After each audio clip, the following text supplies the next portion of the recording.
Olá, alunos! Sejam bem-vindos a mais uma aula de língua portuguesa.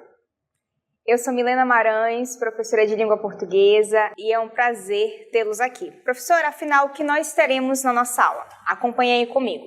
Então, nós vamos ter revisão e avaliação. Então, vamos à nossa aula?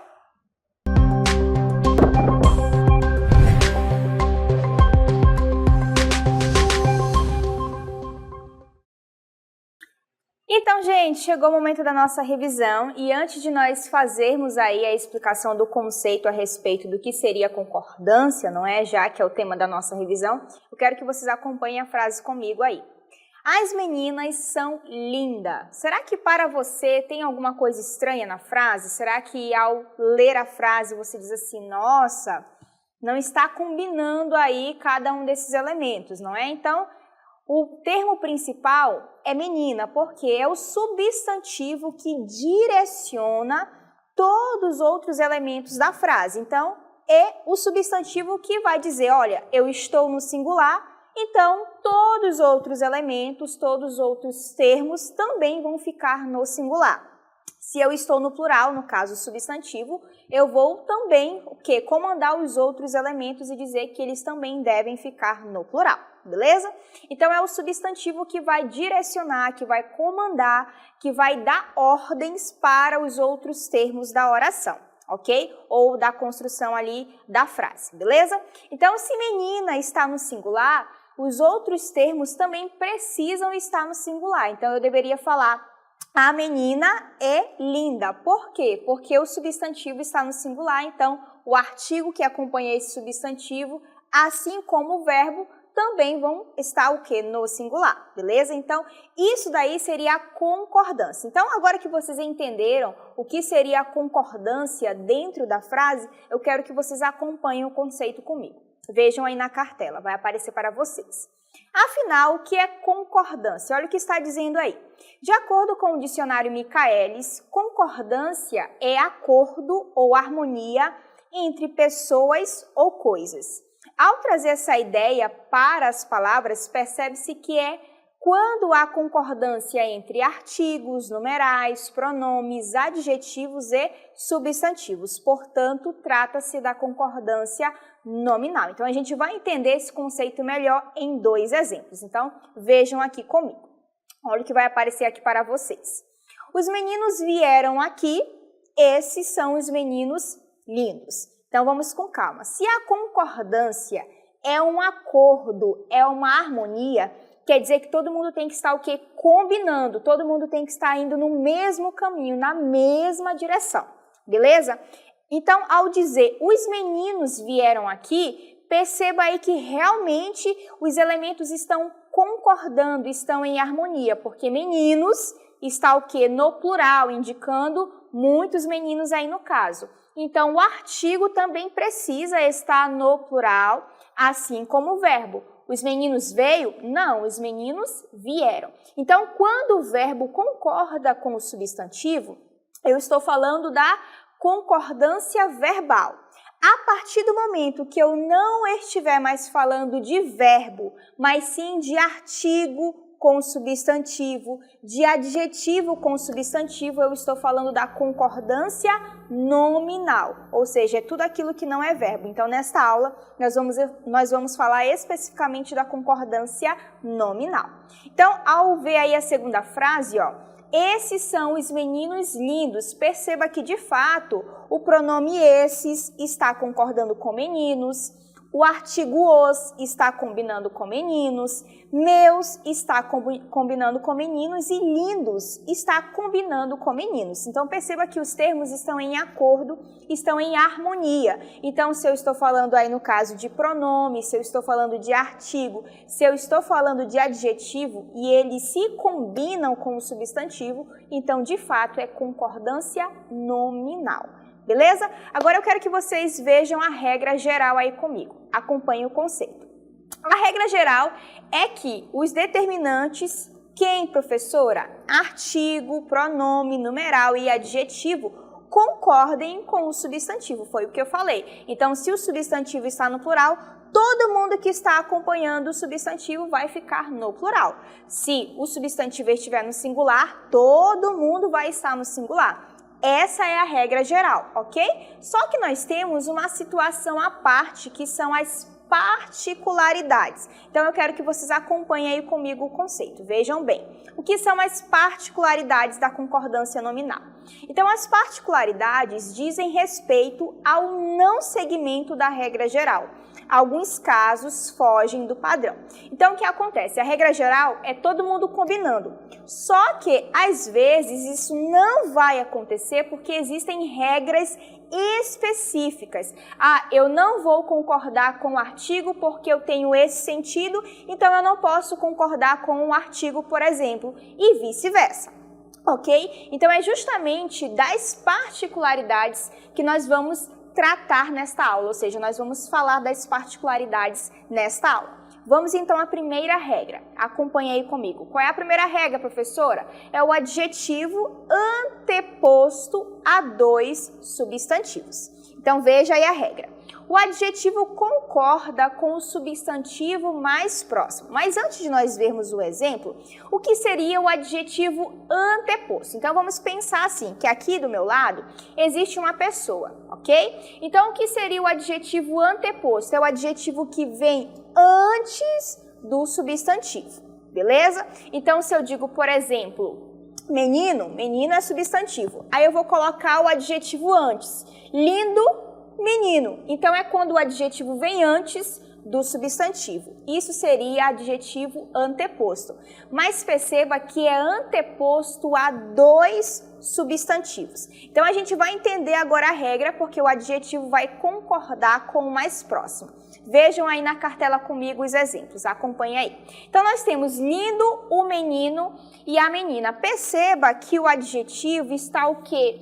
Anteposto, ou seja, antes do substantivo 1 e antes do substantivo 2. Então, perceba, a regra é adjetivo antes de dois substantivos. Então, sempre que isto acontecer, o adjetivo vai concordar com o mais próximo. Quem é que está mais próximo? Menino. Então, vai ficar lindo, o menino e a menina, beleza? Então, só repetindo a regra, quando o adjetivo estiver anteposto a dois substantivos, sempre eu vou concordar com o mais próximo. Agora a gente vai ter outra regra e eu quero que vocês acompanhem comigo a próxima regra. Vejam aí. Adjetivo posposto a dois substantivos. Eita, professora, agora confundiu tudo. Não vai confundir não, porque eu vou te explicar. O adjetivo pode concordar com o substantivo mais próximo ou vai para o plural masculino. Então, quando eu estou falando de adjetivo posposto, quer dizer que ele vai ficar depois do substantivo, ok? E especificamente depois de dois substantivos. Então, a gente vai entender a regra agora. Vejam comigo aí os exemplos, vão aparecer para vocês. Garrafa e computador velho, garrafa e computador velhos. Perceba que eu tenho dois substantivos, ó. O primeiro é garrafa e o segundo é computador. Perceba também que são de gêneros diferentes, não é? Se nós pensarmos na gramática o conceito de gênero. Este é feminino e este é masculino. Então, quando tal situação acontecer, ou o adjetivo concorda com o mais próximo, ou ele vai para o masculino plural. Perceberam aí? Eu coloquei velhos. Ou eu posso seguir a primeira regra, que é o adjetivo concordar com o mais próximo. Então, vamos só repetir essa regra aí. Quando eu tenho um adjetivo posposto a dois substantivos, ou eu concordo com o mais próximo, ou eu concordo aí colocando no plural masculino, beleza? Agora vejamos a nossa próxima regra, que se refere aí a bastante e bastantes. Olha o que diz aí. Bastante varia quando indicar vários, ficando bastantes. Caso indique muito, fica invariável. Professora, eu não compreendi. Acompanhe aí o exemplo comigo. Olha o que vai aparecer aí.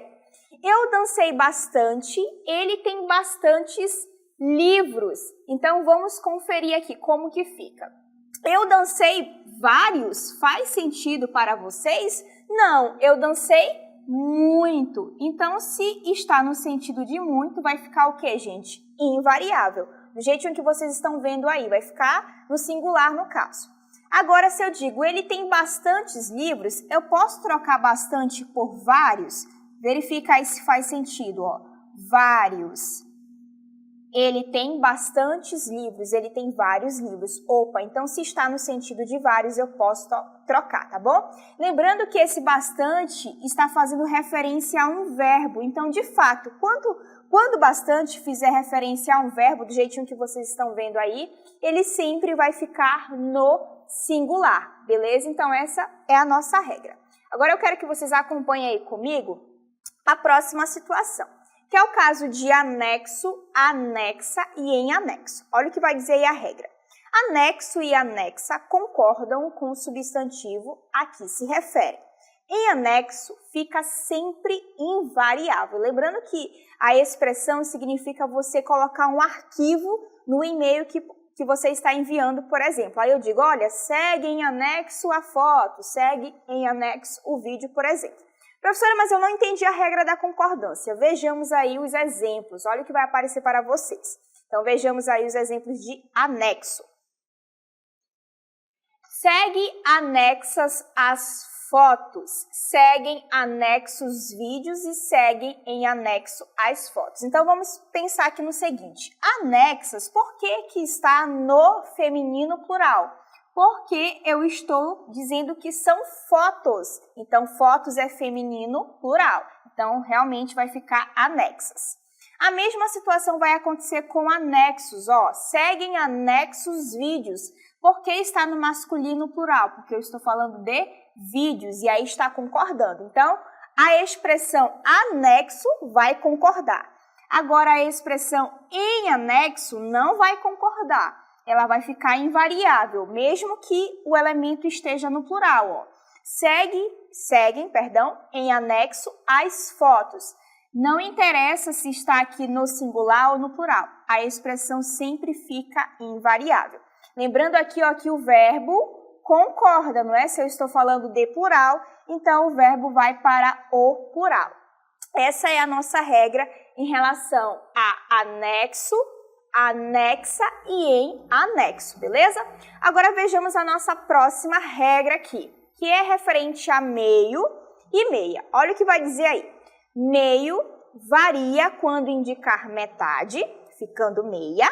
Caso indique um pouco, fica invariável. Professora, não estou compreendendo. Vocês vão compreender agora com os exemplos. Acompanhe aí comigo. Olha o que vai aparecer para vocês sobre o exemplo de meio e meia.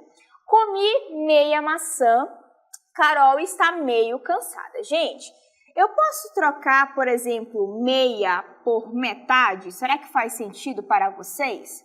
Ó, eu comi a metade de uma maçã, né? Meia maçã. Então faz sentido. Se está no sentido de metade, o meia vai concordar aí com o feminino.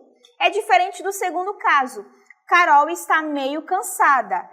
Aqui, este meio está indicando um pouco. Então, se está indicando um pouco, sempre vai ficar assim. Professora, por que eu não posso colocar meia? Olha o meu desenho feio que vai aparecer para vocês aí. Eu não sei desenhar, mas é só para você entender. Vou colocar aqui a Carolzinha. Então, eu não posso dizer que a Carol está metade cansada, meia cansada, porque eu estou dizendo que ela pode estar cansada de baixo para baixo e não de cima para cima. Não faz sentido isso. Então, eu só posso dizer que Carol está meio cansada e não meia, pelo amor do papai, pelo amor de Deus, né? Então, eu não posso dizer que Carol está metade cansada e a outra metade não, tá bom, gente? Eu só posso fazer meia, no caso, transferir para meia, quando indicar de fato metade, que é o caso do nosso primeiro exemplo, beleza? Agora, eu quero que vocês entendam aqui comigo outra regra, vocês vão ver agora, que é proibido e é necessário. Mas antes ainda quero falar sobre meia. Pode ser também que meia signifique aquele instrumento não, utensílio, não sei, objeto que vocês usam para colocar nos pés, não é? Ao calçar os tênis. Então assim, meia também. Mas dentro dos sentidos explicados, só vai variar dependendo do sentido. Se indicar metade, meia. Se não indicar, se indicar um pouco, aí não vai variar, beleza? A próxima regra é proibido, é necessário. Tais expressões só variam quando o substantivo é determinado. Caso contrário, fica invariável. Professor, eu não compreendi. Vocês vão compreender agora. Acompanhe aí os exemplos comigo. Então, veja que no primeiro caso, o substantivo é revisão e o substantivo está acompanhado aí de um artigo. Então, é isso que eu quero dizer quando eu digo, olha, o substantivo está determinado. O que isso quer dizer? É que ele está acompanhado de um artigo, beleza? No segundo caso, eu só tenho o substantivo, ó. Ele não está acompanhado de nenhum determinante, beleza? Entrada, olha só, entrada está aí, ó, na verdade um substantivo acompanhado de um artigo, portanto é um substantivo determinado, é diferente deste outro caso, ó, que não está determinado, não está com artigo. Beleza, entendendo essa situação, o que eu quero explicar? A expressão só vai virar é necessária se o substantivo feminino estiver especificado, ou seja, estiver com um determinante, no caso, se estiver com o artigo. A mesma situação vai servir para proibida, ou para a expressão é proibida. Eu só vou colocar no feminino se o substantivo feminino vier com um determinante. Caso contrário, vai ficar invariável. É por isso que eu digo, é necessário revisão e é proibido entrada, porque não tem determinante. Mas se tiver, eu vou dizer é necessária a revisão ou é proibida a entrada, beleza? Então é isso. Não sei se vocês já viram por aí nas instituições quando existe ali o substantivo entrada. Então o que vai acontecer? Se você perceber que existe um determinante, então tem que estar concordando. É proibida a entrada. Caso não exista ali o determinante, então vai ficar invariável, ou seja, no singular masculino, beleza? Agora eu quero que vocês entendam outra situação também. Vamos só fazer uma síntese a respeito do que nós vimos. Concordância é o que, professora? É a harmonia entre os termos. E aí eu tenho dois tipos de concordância. Quais, professora? Eu tenho a concordância nominal e eu tenho a concordância verbal. A concordância verbal é aquela em que o verbo vai concordar com o sujeito. E geralmente o sujeito vem, digamos, vertido de substantivo. É por isso que eu disse no início da aula. É o substantivo que vai direcionar o verbo, por exemplo. A mesma situação vai acontecer na concordância nominal. Mas agora o substantivo não vai comandar um verbo, ele vai comandar o artigo, ele vai comandar o adjetivo, ele vai comandar outros pronomes. Então, se eu tenho, por exemplo, a palavra meninos e do lado dele está o artigo o e do outro lado está o adjetivo lindo, então os dois termos vão ter que concordar com o substantivo. Então, os meninos lindos, por exemplo. Essa é a regra geral. E agora eu falei da concordância nominal porque eu não estou tratando do verbo. Então, foi isso que nós vimos na aula. Dentro dessa regra geral, nem todo mundo segue a regra geral. É por isso que existem as particularidades, as especificações, as regras que são à parte, ou seja, não seguem a regra geral. Dependendo do sentido, ou eu concordo ou eu não concordo. A depender da existência de um artigo ou não, ou eu concordo ou eu não concordo. Só é lembrar, por exemplo, da última situação que nós vimos a respeito de proibido, não é? Só vou concordar se tiver o artigo. Se não tiver o artigo, eu não vou concordar. A mesma situação, por exemplo, lá com bastante e bastantes. Só vou variar se tiver determinado sentido, que é no caso aí de vários. Se tiver o sentido de muito, eu não vou variar, beleza? E a mesma coisa, por exemplo, com metade, não é? Ali para o meio. Então, se meio indicar metade, eu vou variar. Caso contrário, se indicar, por exemplo, um pouco, eu não vou variar. É por isso que eu não posso dizer, Milena está meia cansada. Eu não posso dizer que daqui para cima eu estou cansada e dali para baixo eu não estou cansada. Não faz sentido, beleza? Então, gente, em resumo, foi isso que nós vimos na nossa aula. Eu espero que eu tenha ajudado você a entender todos esses conceitos. Eu sei que é um conteúdo muito, muito denso, mas eu espero que você tenha aprendido pelo menos um pouquinho. E eu fico por aqui, viu?